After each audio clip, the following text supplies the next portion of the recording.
Hey,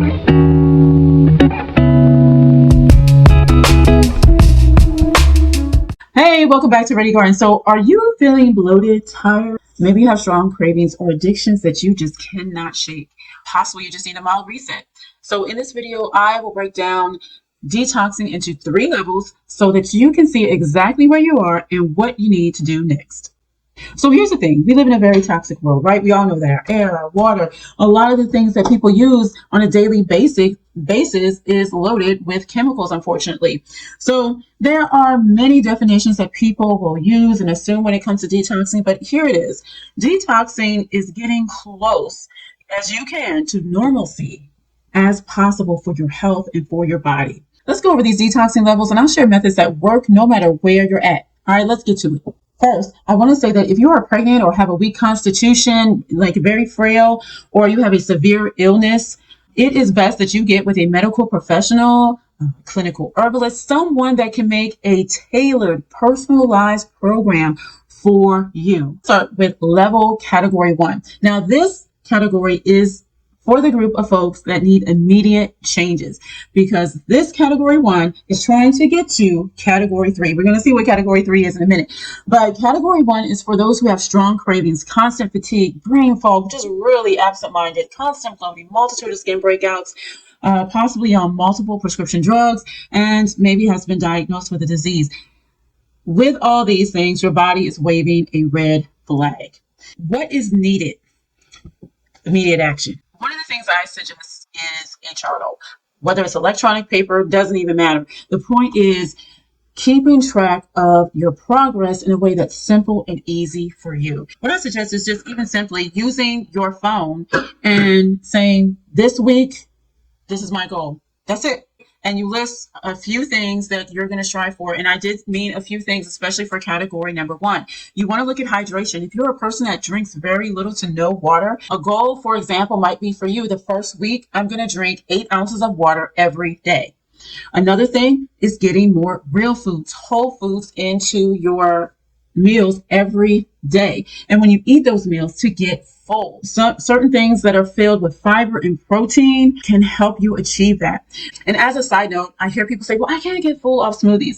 Add chia seeds, do protein powders, even a DIY protein powder with nuts. And for some people to get those real foods, they have to make smoothies. So if that's what you need to do, then so be it. The other thing you want to look at is sleep. We need to make sure that we're getting restful sleep, because this is when our body has an opportunity to heal. This helps us in so many ways that I could go on and on forever. I need a video series on that.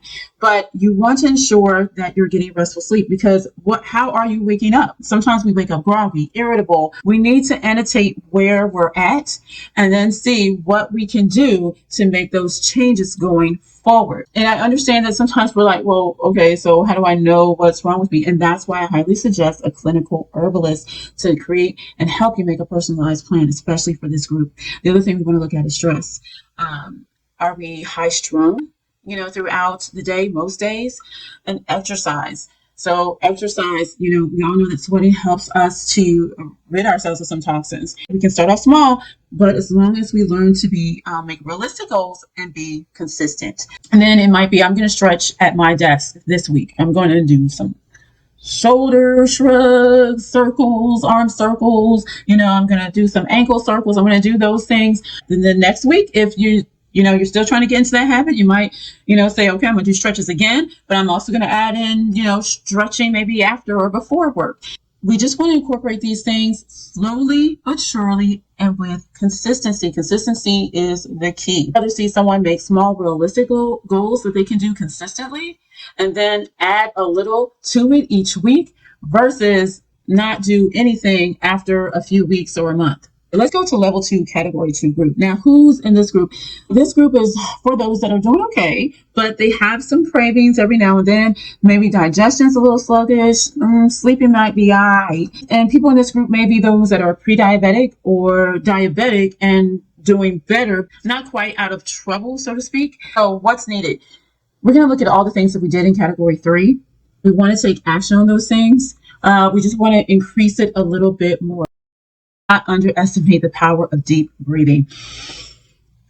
getting that big dose of air. How many ever seconds you make up your own regimen for that. If it's you breathe in for 4 seconds, so be it. You let it out for 4 seconds. Want to continue to look at stress, and you can start looking at is herbal teas that fit you specifically. And again, for this category, I would still suggest a clinical herbalist, someone to make a personalized plan for you. Because let's say you are that person that is diabetic, but things are going very well for you. So you want to make sure that you kind of stay away from diabetes, right? You don't want to go down that route again. Or if you're pre-diabetic, you want to make sure that you don't become diabetic. So getting with a good clinical herbalist and getting a personalized program is something that would be really great to ensure that you maintain your good health. So for this group, I still recommend the clinical herbalist because when they make the personalized plan for you, that can help you get to the category 3. This is for those whose health, it seems to be going pretty well.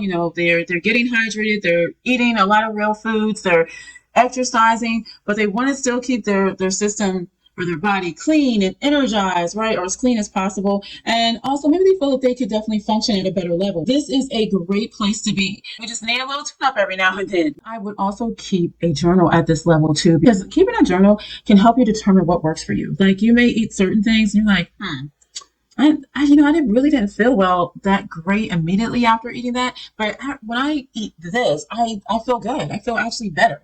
So you want to keep track of those things because those are things that you want to continue to buy and possibly even grow. And still, a clinical herbalist could very well benefit this category of people too, as just getting the information that you need to help you maintain your health, whether you're looking for a liver cleanse, kidney cleanse. They can give you suggestions, tea blends, or even send you those tea blends that are suggested. We want to keep in mind that no matter what group you're in, that our body compositions are all different based on genetics, prescription drugs, lifestyle, all kinds of things. So I am a clinical herbalist and I've got even more natural healing videos coming your way. I want you all to check out the description because I've got a gift for you. You don't have to enter your email or anything like that. You just download it, okay? I want to know, what category do you fall in? Drop it in the comments. And if you found this video helpful, don't forget to like, subscribe, and share it with someone who could use some natural healing. All right, y'all, take care.